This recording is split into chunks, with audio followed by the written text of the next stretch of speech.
Let's go, dude. We did it. Episode number 4. We're back live in the flesh here in Gainesville for another awesome, fully loaded podcast. So, we are going to build on what we talked about last week, which was being safe, which is what? Your state, your awareness, Mm-hmm. your focus, Yep. and last but definitely not least, your energy. Your energy, right? So, you have to master those 4 in order to do what we're about to talk about today. And today is the goal. This is what we are attempting to do when we are in difficult, challenging situations, right? This, being good at this, is a requirement. So, in order to do it, you have to master those 4 things. So, what is it? You keep talking about it. Tell me, what is it? Well, it is, we like to call it being the calm within the storm, right?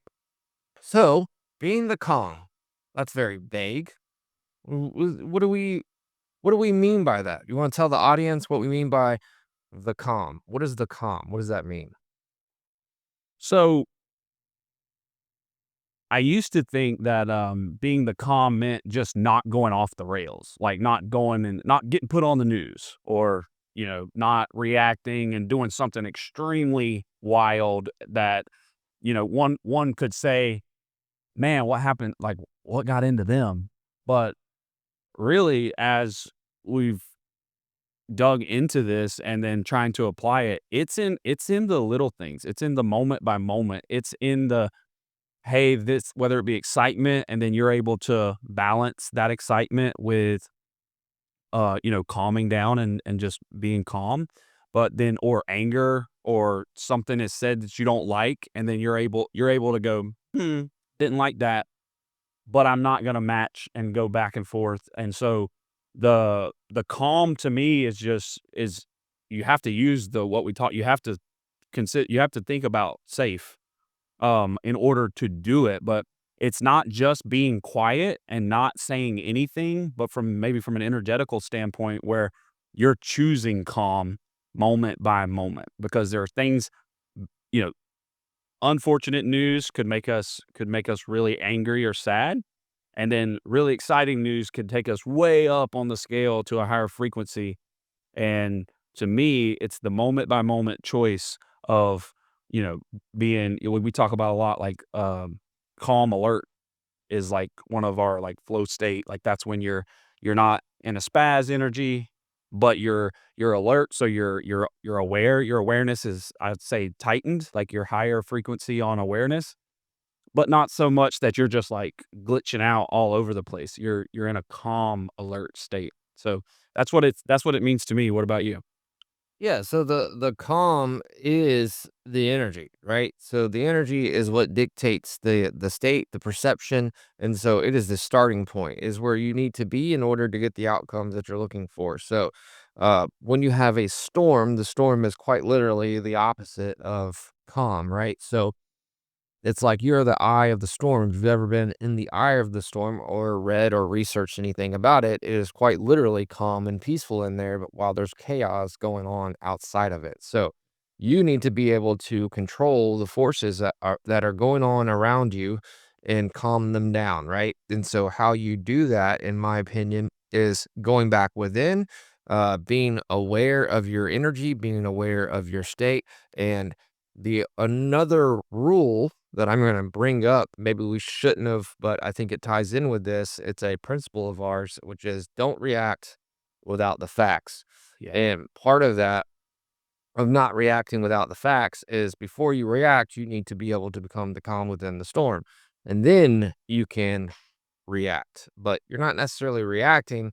It's, to me, once you actually master this, and because there's going to be a lot of temptation as everything's going, to defend your stance or to address the doubt that gets placed in our mind. And we have to a degree, fight that off, but it's not really fighting it off. It's more of, it's not a fight. And I feel like if we see it as a fight, we have the ability to not achieve the goal. And we should see it, in my opinion, more as going within. So the goal is to stay focused on the here and the now, staying focused on your breath, staying focused on your energy, and not giving focus to thoughts or the situation or what's going on. And that helps calm you down. And so by shifting your awareness, shifting your focus within and staying within makes you present. And then through that process, you're not, because like what's going to happen in those moments, the enemy, the whatever you want to call it, they're either going to, there's either going to be thoughts that are trying to penetrate your brain of doubt or trying to spark anger or get you to react in some shape, form, or fashion, right? And so we have the choice of we can either interact with those thoughts and address them, or we can let them pass like a cloud, not interact with them, and go back within, which feels like ignoring the problem. But in this situation, because life you'll find has a bunch of paradoxes. So it's where discernment comes in is figuring out when you're dealing with a paradox. So in this situation, um, in order to overcome the situation, you have to go within. So, but you are energetically not ignoring it. Energetically, you are addressing it by putting yourself in the state or the energy that's going to give you the highest probability of overcoming the situation. And in order to see the entire situation as a whole, you have to be in a calm state. Like, or you're not going, because then if you interact with the thoughts, you interact with the energy, you interact with the situation, and you give it your energy, it's most likely going to pull you into the energy of the situation. Well, if you're in the energy of the situation, you can only see to that slither, that pie of the situation. Your state is only going to allow you to see the variables that come from that. What's going to give you the highest probability of seeing everything is being in a calm state. Now, where you said um, calm and alert or peacefully alert state, that it is an advanced state. So we have to first get the calm part down.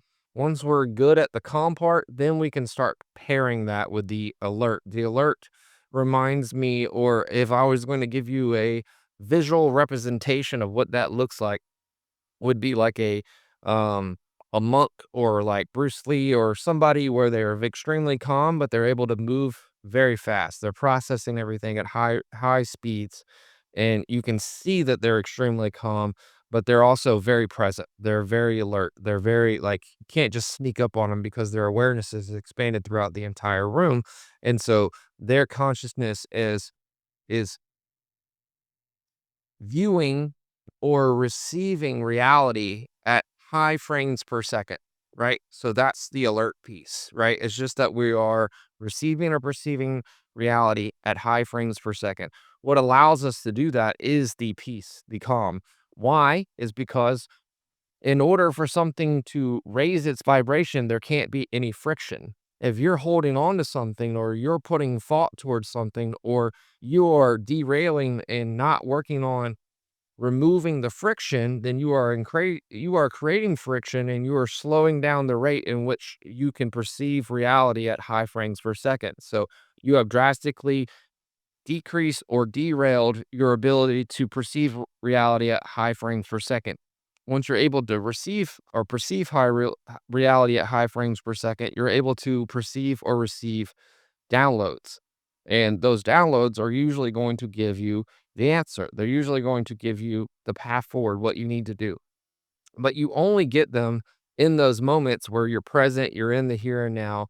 And then it's just once you've done it once, you become hooked and you realize that is the way. I'm like, that is how I handle these situations. And I just got, you're not going to always get it down. But even if you get it somewhat down, even just by not reacting, that in itself you didn't make the situation worse, right? Nah. And so you have the ability to overcome it just by doing that alone. But if you can get good at being present, being aware of what's going on, clocking the thoughts, letting those go, and rolling your consciousness back within, and then centering, becoming calm, taking control of your mental state, taking control of your body, and centering back in, everything slows down. And then once everything slows down, you can see everything and then you'll know exactly what to do.